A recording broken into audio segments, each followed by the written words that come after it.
Hello, I'm Askar Sharaliyev and you're watching the news from Kazakhstan. The opening of the 9th Eurasian Forum in Almaty was met by a scandal as not one but two unexpected protest actions broke out in the hall of the Intercontinental Hotel.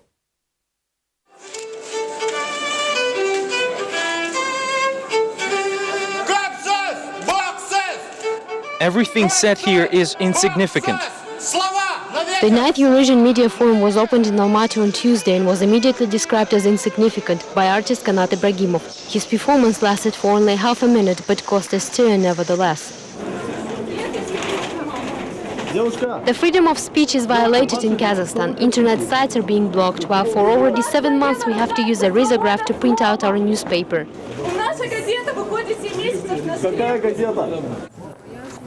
An hour later, the same spot served as the location for another action, this time named Take Off Pink Glasses. Reporters of the newspaper Golos Respubliki, the Voice of Republic, distributed leaflets with information about the freedom of press violations to foreign guests. Security attempted to block journalists but had to give up, being filmed by numerous cameras. The forum organizers called the situation a provocation.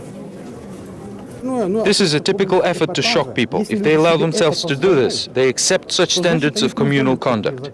Nevertheless, the attention of foreigners was already drawn. Dunya Miatovic, appointed in March as the OSCE representatives on the issues of freedom of speech, said she is already familiar with the situation. She, however, is not rushing with conclusions just yet. And I think I said it in my, introductory speech, and most of you heard it. If the journalists are afraid in performing their job, and if their life is threatened, and if they fear for their safety, we do not live in a free society. At the same time, these particular issues were not on the agenda of the first day of the Eurasian Media Forum. The question of the chief editor of newspaper Golos Respubliki, Tatyana Trubacheva, on the impact Kazakhstan will have on the OSCE was unfortunately ignored. The anti-censorship battles didn't affect the Media Forum agenda in any significant way. Later in the day, President Nursultan Nazarbayev spoke to the participants of the event, saying that Kazakhstan supports the idea of creating new nuclear-free zones. According to the president, the project of the International Nuclear-Free Fuel Bank is ready for the implementation on the territory of his country. Find out more from the next report. During the Eurasian Media Forum, President Nursultan Nazarbayev said that the International Nuclear Fuel Bank will be set up in Kazakhstan in the near future. The head of state noted that Kazakhstan already has the necessary infrastructure and specialists. It is possible that radioactive samples will be located in the Ulbinsk metallurgical plant. There are more than 40,000 nuclear missiles in the world, and 20 are enough to completely destroy the Earth. Nothing, even special sanctions, can stop the growth of the nuclear arsenal nowadays. The reaction of political parties was swift, as Nazarbayev's speech left more questions than answers. So far, we do not see any political, economical or scientific benefits of this initiative.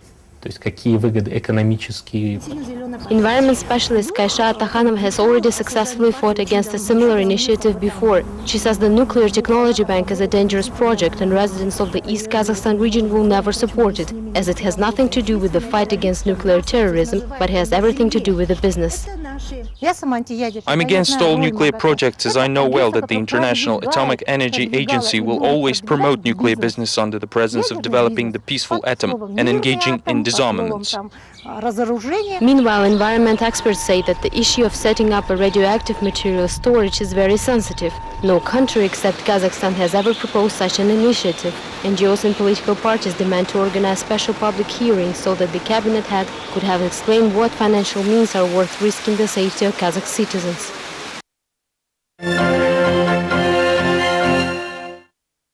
Public activist Aynur Kurmanov was sentenced to 15 days in jail after the arrest on Tuesday morning. It was later revealed that this was the reaction of the authorities to the rally organized by the activists of Kazakhstan 2012 movement in front of the Temirbank offices on April 22nd. The hearing was held in the specialized Inter-District Court of Almaty, and later Kurmanov was taken to the specialized detention center for administrative arrests. His attorney Denis Alibekov says that detention is also a preventive measure, as the authorities do not want Kurmanov to participate in the rallies of mortgage borrowers, shared construction interest holders and Kazakh socialists scheduled for May 1st and 9th. Officially, though, the activists called and helped organize new rallies during the sanctioned opposition demonstration on April 19th. Kurmanov called the rally participants to hold another protest in front of the bank's offices if the authorities decline imposing a moratorium on the sale of housing. Interestingly, April 27th was the day Aynur Kurmanov was scheduled to moderate the press conference dedicated to the issues of squatters in the micro-district Bakay.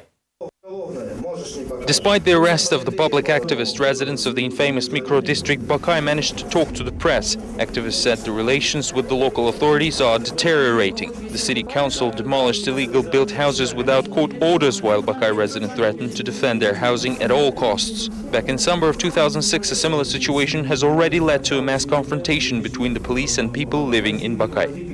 Боимся все мы, опасаемся повторения. We are afraid of the repeat of the events in the Shandarak micro-district in 2006. We have a conflict in our hands, as there is a group of residents whose dwellings cannot be legalized, but who have no other housing at all. Kazakh businessman Tahirjan Akhmetov plans to submit an application to the Guinness Book of World Records. For 4 straight years, the entrepreneur fought the injustice and even cut off his pinky in the process.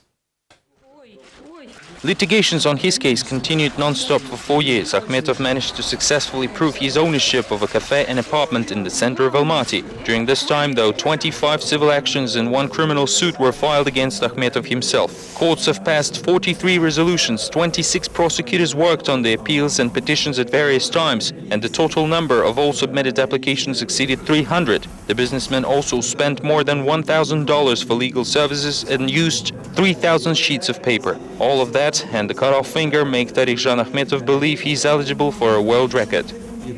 I looked on the internet and concluded that I have a world record. Kazakh roads could also make it to the records books as the best example of the high cost to poor quality ratio. The next report explains why the annual cash infusions do not improve the situation. Every spring, Kazakh roads appear to be in a very poor condition, with holes and ditches seen everywhere. Even Almaty Mayor Akhmetjan Yesimov wants to find out why the repaired last year 386 kilometers of road require some patching up so soon. The road surface will be repaired on 193 streets. In some places the surface will be completely renewed. Also, patching works will be done across the whole city. The Roads Research Institute is also working on the problem of the road's short exploitation cycle. The organization's head, Baghdad Tiltaev, complains that the ground in Almaty changes its temperature conditions to up to 130 times per year. People who are not experts do not see any difference between overall maintenance, road reconstruction and patch-up works, calling all of them roadworks. These people ask you why the road surface is being fixed again if it was fixed last year. But this is normal as new holes appeared at new places. Specialists say that the city streets are long due for some major repairs. In their turn, businessmen say that it is quite profitable for corrupt officials to spend billions on the roads each year. The head of the Independent Entrepreneur Association, Talgat Akunov, has the numbers. The laying of the road surface costs at least $25 per square meter depending on the complexity. However, any private constructor knows that the real price is about $7 and higher. According to businessmen, transparency during all state procurement tenders could save up to 40% of budget funds, as this is exactly the amount that goes to the pockets of officials on every single deal.